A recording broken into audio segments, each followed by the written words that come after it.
దివాళీ రోజున రాజేష్ గారు ఆయన శివ గారు లూడో బాగా ఆడారు.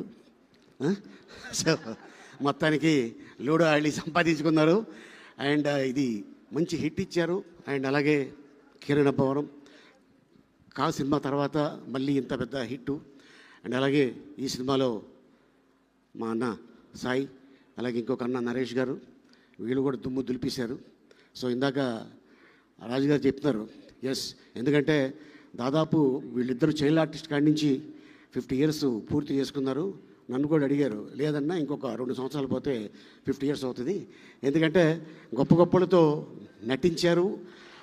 గొప్ప యాక్టర్ల ముందు వాళ్ళు ఆ రోజుల్లోనే సాయి కుమార్ అయితే ఎస్వి రంగారావు గారు ముందు కూర్చొని ఉండగా ఒక ఏకనయ అభిపాత్ర చేస్తున్నట్టు తను. అండ్ అంతేకాకుండా ఈ సినిమాలో అండ్ నిర్మాతలకి, డైరెక్టర్కి, నాని ఫస్ట్ సినిమానే హిట్ కొట్టడం, ఎందుకంటే ఇది చాలా ఎనర్జీ వస్తుంది మనిషికి. సో ఇది డెఫినెట్గా ఈ బ్యానర్లో మళ్ళీ నాని పెద్ద డైరెక్టర్ అవుతాడని ఆశిస్తున్నాను.